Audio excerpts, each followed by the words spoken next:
No one answered our prayers. Not the gods, not the councils, not the fleets patrolling the edges of civilized space. By the time anyone noticed us, it was already too late. The Carthrax arrived silently, like a disease. Their ships didn't announce themselves. They didn't request parley. One moment the sky was blue, the next it was choked with black shapes, angular and immense, blotting out the sun. Cities that had taken centuries to build were reduced to rubble within hours. Oceans boiled where orbital strikes hit. Satellites disintegrated. Communication channels lit up with panic, but no help came. I remember the first time I saw one of them up close. Their armor was a living shell, biometallic, moving almost like muscle. In the flesh, the Carthrax were worse than their reputation.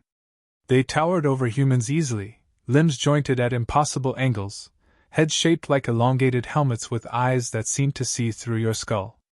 They smelled like sulfur and ozone. "Captain, they're too many," Lieutenant Varus stammered behind me. He was young, barely 26, and already exhausted. "Our defenses won't hold." "Then we adapt," I said. My voice was firm, but my hands shook anyway. The city's skyline was melting, and every sensor beeped death. "We've survived worse. We'll survive this." He looked at me, disbelieving. I couldn't blame him. There was nothing left to believe in anymore. The first wave hit the city center at noon. Plasma lances cut through skyscrapers like paper. Entire blocks vanished in seconds. Civilians ran, but the streets had become mazes of molten debris and smoking wreckage. I could hear the Carthrax communicating in clicks and guttural sounds, coordinated and terrifying. Some tried to fight back. Soldiers ran into the streets with rifles, but the lances ignored every defense. We retreated to the underground. Subway tunnels, service ducts, maintenance shafts, anything that would protect us. The smell of burning metal and dust filled the air.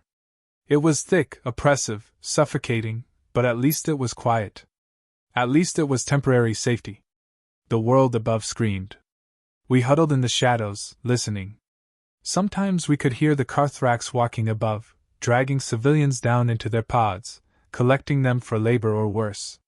They were methodical, calculating, efficient. I grabbed a worn datapad and typed furiously. Every channel, every frequency, every legal and illegal code we had, nothing. Calls for help bounced back with automated apologies or remained unanswered. The Concord, our supposed protectors, claimed procedural delays. Gods did not respond. The universe remained indifferent. "Maybe we shouldn't broadcast," Varus whispered. "It's pointless." "They won't." I cut him off. "We don't get to quit. Not yet. Not while someone's still breathing." Desperation is a cruel motivator. It pushes you past fear, past fatigue, past reason. That's when the broadcast went out. It wasn't eloquent. It wasn't measured. It wasn't even polite. We encoded a single message in 1,000 variations and fired it across uncharted space. If anyone out there still believes in monsters, please send them. I expected nothing. And for 3 days, nothing came. Then the sky tore open. It began with streaks of light, brighter than anything any human had ever built, tearing through the stratosphere. Our first thought was more Carthrax reinforcements, but their formations were all wrong. Ships collided midair with no guidance. Energy flares lit the clouds as though the sky itself was bleeding. A voice came over our scrambled frequencies. We didn't recognize the language at first. It was rough, punctuated, almost mocking. The Carthrax commander's voice cracked through our channels. "What barbarians send signals when they are already dead? What fools answer your cries?" And then, unmistakably, came the reply. "Scavengers? No. We're humans." It didn't make sense. Humans weren't supposed to do this. Humans weren't supposed to be capable of this. We were weak. Fragile. Predictable. Yet there it was, a declaration, simple, terrifying, and absolute. The first human ship hit one of the Carthrax carriers. Not with precision fire, not with guided missiles, but with raw speed, ramming the alien vessel like a battering ram. The explosion was grotesque, metallic, and organic at the same time.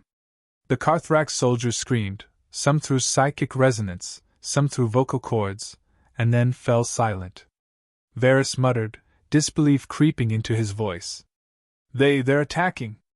They're not here to negotiate, I said. My chest tightened. They're here to end it. Pods began dropping into the city ruins.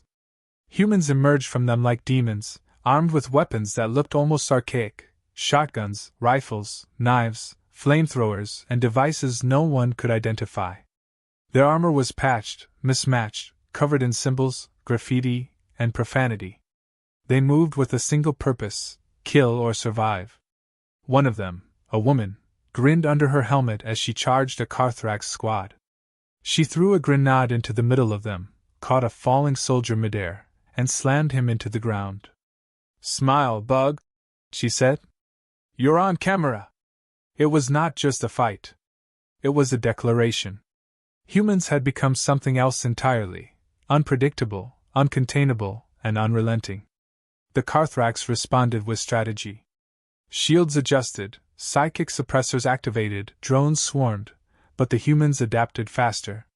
They used the ruins to their advantage, set traps, and turned every weapon against the Dominion.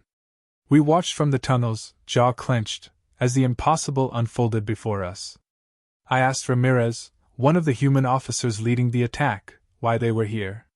His response was simple. Flat. Terrifying. Because nobody else came. That was it. Nothing heroic. Nothing lofty. No speeches. Just truth. And in that moment, I realized the universe hadn't failed us. Humanity had. Answered. Not with prayers, not with protocol, not with diplomacy, but with something far older and far more dangerous: wrath. The first chapter of this war was over in hours. The humans were not here to save us. They were here to ensure that the Carthrax would regret ever coming. And we, survivors hiding in the shadows, would be witnesses to the awakening of a force the galaxy had never expected. We had prayed, and the universe had ignored us. But Earth always answers. And it always delivers. The humans didn't wait for permission. They never did.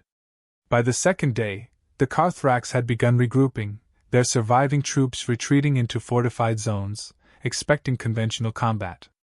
They assumed they could hold cities, protect civilians, preserve supply lines. They assumed humans would follow predictable rules. They were wrong. I watched from a collapsed overpass as the first human squads moved through the ruins. They didn't advance in formation, didn't call out tactics in rigid sequences. They flowed, split, merged, and vanished. They struck from angles no one thought possible, using gravity wells, rubble, and the very architecture of the city as weapons. A narrow alleyway became a trap, a toppled billboard became cover, a burnout bus became a launch pad. One squad cornered a Carthrax patrol. The alien warriors fired plasma, but the humans didn't scatter, they charged. One hurled a grenade that tore the group apart, another swung a monomolecular blade in sweeping arcs, cutting limbs and armor simultaneously. The Carthrax screamed, something almost unheard of from a species trained to endure psychic pain without flinching. "Target that one!" a Carthrax lieutenant shouted in clicks. He pointed at a human sniper perched atop a crumbling tower. The human didn't flinch. He smiled under his helmet and replied in broken Carthrax, sarcastic and lethal. "Sorry, buddy. You're the one who's gonna get decompiled." He fired. One shot, perfectly calculated despite impossible distance, and the lieutenant's head exploded like a bursting capsule of molten iron. The Dominion faltered. Everywhere. Their communications scrambled, their formations broken. Rumors later called it human chaos tactics. But it was more than that. It was instinct honed in ways no alien intellect could predict: fear, calculation, and a will to survive that made the impossible seem effortless. Below us, Varys whispered. How are they surviving? These weapons, these maneuvers. They're not surviving, I corrected, voice tight. They're rewriting what survival even means. Then came the pods, the ground reinforcements. Humans didn't deploy soldiers, they dropped demons. Figures clad in blackened armor, adorned with bone motifs and sigils from forgotten cultures, emerged. Each moved with a predator's precision. Their weapons didn't obey physics, or at least not the physics we expected. One carried a shotgun that fired rounds embedded with micro-explosives, capable of disintegrating reinforced alien armor. Another wielded a rifle with a scope that predicted trajectories before bullets left the barrel. The Carthrax panicked. They began calling retreats, attempting to regroup, but the humans anticipated every move. They funneled soldiers into traps, rerouted drones, and even hacked automated defenses. One human, laughing, reprogrammed a sentry drone mid-flight, and it turned on the aliens while blasting human war chants across the city. "Nice tune," Ramirez muttered, crouched behind debris. "But you're about to die dancing." The drone, of course, survived. By nightfall, the Carthrax had lost half their remaining ground forces. The city was a graveyard, but a graveyard held by humans, not aliens. And yet, they weren't indiscriminate. Civilians were evacuated. They moved with purpose, checking every collapsed building, every subway tunnel. They carried people out with brutal efficiency, using grappling systems, magnetic lifts, and sheer muscle. A child cried out from beneath rubble, trapped by twisted steel. A human sergeant ran, lifted the debris effortlessly, and handed the child to Varys, patting the boy on the shoulder. "Go find your parents," he said. "We'll take care of the rest." It was surreal. In the middle of carnage, humans still had a code, their own twisted honor. But the Carthrax were stubborn, foolishly so. Their hive-mind command pushed reinforcements into the city for a counterattack. They thought coordinated strikes could regain control. They were wrong again. The humans had anticipated this too. They had left traps in plain sight, collapsed beams rigged to explode, discarded vehicles with remote charges, even entire streets designed to funnel enemies into kill zones. The Carthrax walked into them as if the terrain itself had betrayed them. One particularly bold alien commander attempted to confront the human leader directly. He stalked through the ruins, psychic scream cutting through the air. When he found Ramirez, the human looked up from setting charges and smiled. "You're far from home," Ramirez said casually. "Do you get lost often?" The alien bellowed, psychic energy lancing outward, intent on crushing him. Ramirez ducked behind a reinforced beam. Then he tossed a small device, no bigger than a fist, that expanded into a sphere of spinning energy. It ripped through the Carthrax psychic shield, disorienting the commander. Humans swarmed, tearing the alien apart with coordinated precision that no Carthrax training could match.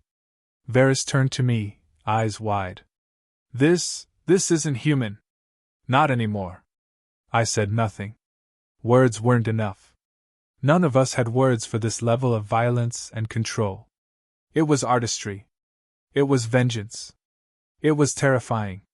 By dawn, the city was theirs. Entire Carthrax squads were either dead or in disarray, scrambling to escape. Communications were intercepted, supplies seized.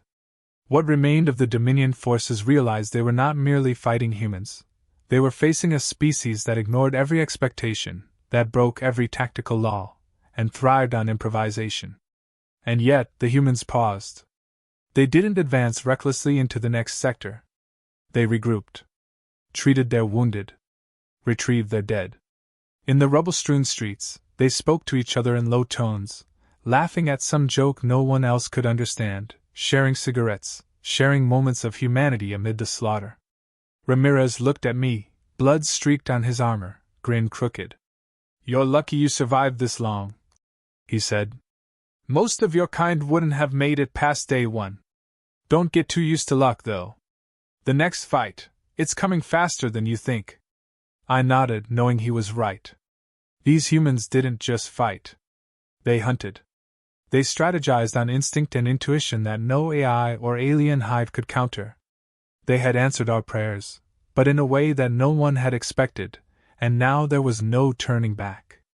The Carthrax had underestimated humanity, and the cost of that miscalculation would echo across the stars. And as the first light of earthborn fire fell over the city, I realized the truth: survival wasn't the goal anymore. Retaliation was. And humans were the instrument. We were no longer asking for help. Humans had arrived. And everything, from this moment on, would bend to their design. By the third week, the galaxy had begun to notice. News of human demons spread faster than any official channel could suppress. The Carthrax Dominion, once feared as unstoppable, was now fragmented, running from system to system, abandoning colonies and supply lines in a panic. Rumors circulated through comms: entire fleets destroyed without warning, cities liberated in hours, slaves released en masse. And everywhere the humans went, survivors whispered the same words in awe and fear. "They're different." I was aboard a refugee transport when the first formal report arrived. Ramirez's fleet had moved beyond our planet, striking Carthrax installations in nearby systems. The report didn't detail the tactics. It barely needed to. What it conveyed was sufficient: the humans adapted, anticipated, and annihilated. A lieutenant sitting across from me, a nervous woman named Lyra, tapped her console.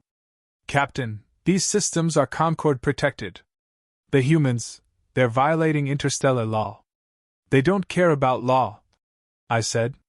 My eyes followed the viewport as stars streaked past. "They care about results.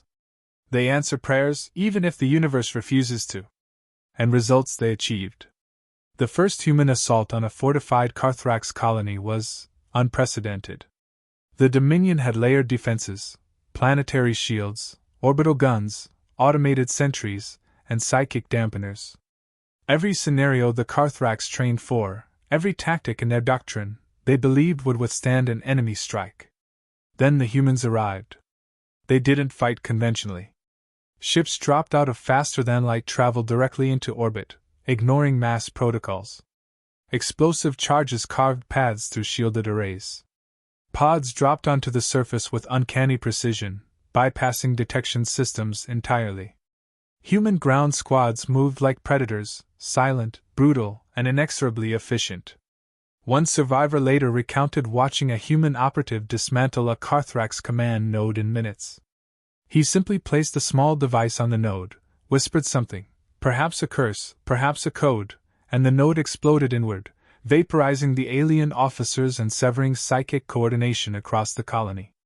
I leaned back, feeling the weight of it all. "They're not just soldiers," I said to Varys. "They're instruments. Not just tools of war, but agents of chaos. And the universe wasn't ready for them." We monitored communications, which were filled with alien panic, propaganda, and disbelief. The Carthrax were scrambling for reinforcements, trying to interpret human strategies. But humans didn't follow strategy, they evolved it on the fly. One colony's defense fell not because of brute force, but because humans anticipated the Dominion's psychology, predicted their reactions, and set traps tailored to exploit fear and instinct. By the fifth day of the offensive, political ramifications began to surface. The Galactic Concord demanded explanations. Human incursions violated treaties, regulations, and boundaries. They sent envoys, diplomats, and bureaucrats, attempting to halt the human advance. I watched one meeting via comlink. A Concord ambassador pleaded with Ramirez, voice trembling. "This is illegal. You're destabilizing entire systems." Ramirez leaned back in his chair, helmet under one arm, and smiled. "We're not destabilizing. We're correcting. The Dominion enslaved millions. They murdered billions. If stabilizing means letting that continue, then we'll destabilize instead." The room fell silent. The Concord had no ready answer. No law could justify what humanity had begun. Meanwhile, the humans themselves were unpredictable. They didn't govern conquered systems. They didn't claim territory. They liberated and moved on. Sometimes they left human advisors or volunteers behind to assist reconstruction, but they never stayed long enough to create dependencies. A young technician whispered to me, awestruck, "They're like a virus. But a good one." I didn't reply. I only watched. It was terrifying, the way humans turned violence into precision, mercy into power, and chaos into strategy. Then came the Carthrax counteroffensive. They concentrated remaining fleets, hoping to crush the humans before news spread further. For the first time, we feared a setback. The humans anticipated this. They had already mapped every possible route, analyzed every orbital trajectory, and preloaded contingencies. They didn't wait for attacks, they struck first. Ships rammed, fleets ambushed, drones overloaded with human AI tactics swept in, turning Dominion weapons against their operators. The Carthrax fleet commander, a monstrous figure named Vrel, broadcast a psychic scream of rage, ordering retreats. But the humans had prepared for that.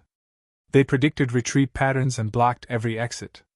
Fleets were destroyed in less than a day, and survivors were captured, not killed. I watched one human interrogator approach a Carthrax officer. His voice was soft, deceptively calm. "You prayed to your gods to win," he said. "Our people prayed for help. Guess who answered?" Then the officer vanished, dragged away without a scream. Rumor later claimed the human left a small gift, a device that simulated the psychic feedback of the hive, allowing the Carthrax to feel their own fear magnified tenfold. The galaxy began to whisper. Even those who opposed Earth quietly began to hope humans would intervene. Systems oppressed by the Dominion sent covert messages, offering aid or intelligence, knowing the humans' reach was merciless yet precise. On our transport, I finally spoke aloud what had been in all our minds. "They're not just saving worlds. They're reshaping the galaxy. And we're along for the ride." Varys, pale and exhausted, shook his head. "But at what cost? How many will die before the Dominion is gone entirely?" I hesitated.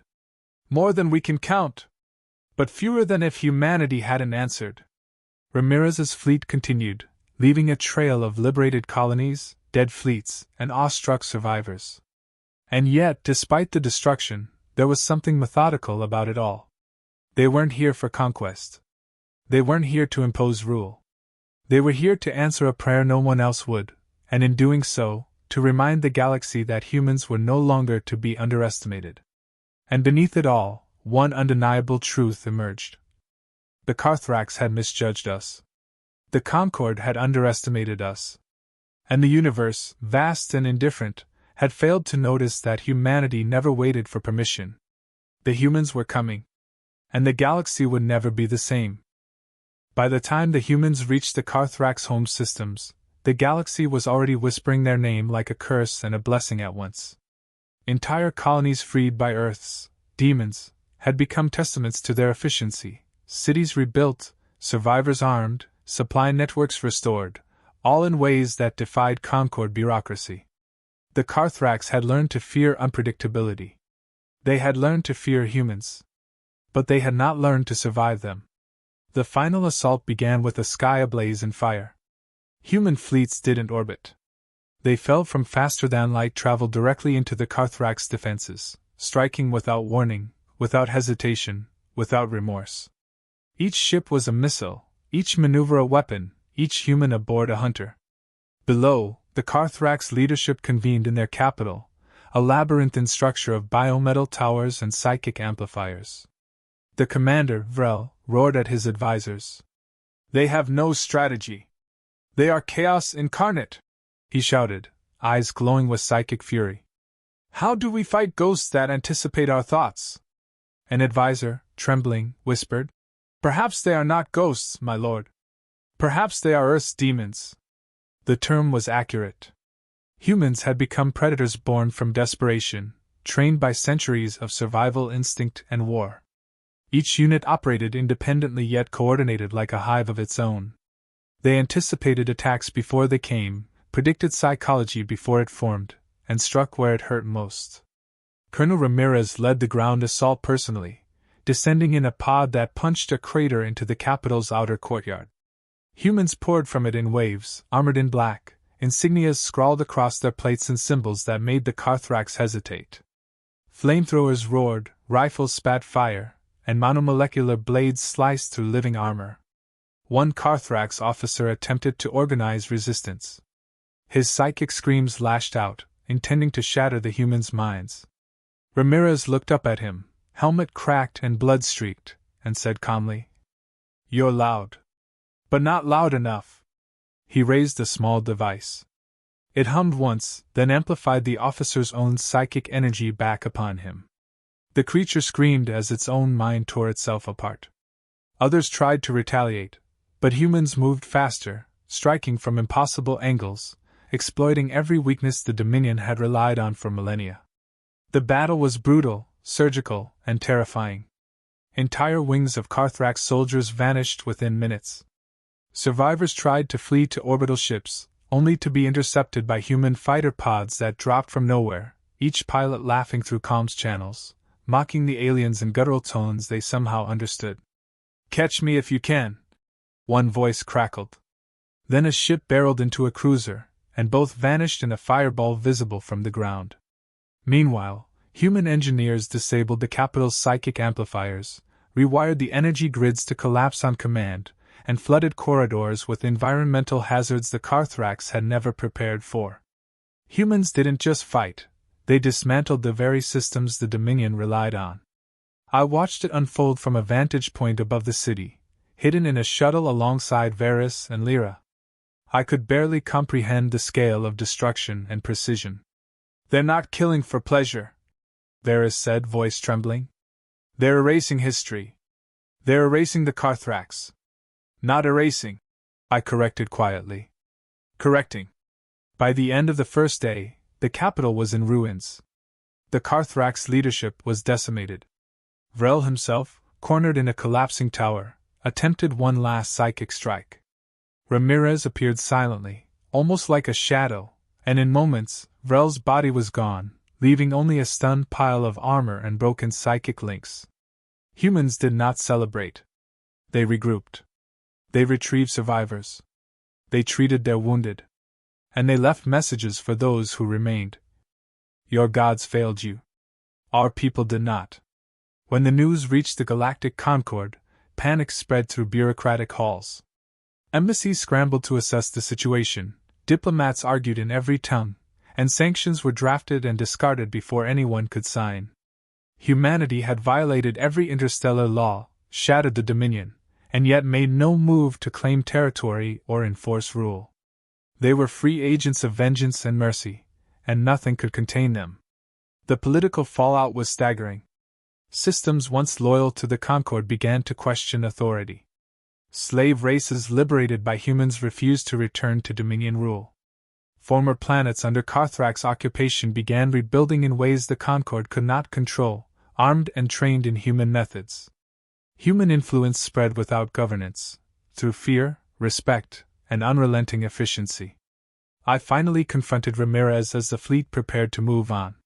He was leaning against the hull of a battered ship, blood and grime streaked across his armor, and the air smelled of ozone and scorched metal. "Why stop here?" I asked. "Why not claim the systems? Rule them?" Ramirez laughed, dark and dry. "Because we don't rule. We fix. We answer. The universe didn't care when they needed help. We do. That's enough." "Enough?" I asked, incredulous. "You've destroyed empires. And made sure none rise again in their place," he said. "Justice isn't about power. It's about consequences." The humans left a galaxy changed beyond recognition. The Carthrax Dominion existed in fragments, scattered and leaderless. Concord protocols were rewritten to account for Earth's unpredictable intervention. And across liberated worlds, one truth resonated louder than any law: humans did not ask permission, did not bargain, and did not forget. Back on my transport, Varys turned to me, exhausted and silent for hours. "Do you think we can ever repay them?" I shook my head. "No. And we don't need to. They didn't come for us. They came for the galaxy, and for every prayer no one else answered. We were lucky enough to witness it. In the end, the humans didn't claim glory. They didn't build monuments. They didn't demand allegiance. They simply moved on, leaving behind survivors, liberated systems, and a lingering sense of awe and fear. And somewhere, across the void, I knew the message would spread. If the monsters come, pray the humans notice. Because when they answered, the universe understood that humanity was no longer fragile, no longer polite, no longer predictable. Humanity was a force of consequence, and consequence, like them, was unstoppable. No one had answered our prayers before. But Earth had. And when they did, they didn't just save us, they reminded the galaxy exactly why humans were feared, revered, and never underestimated.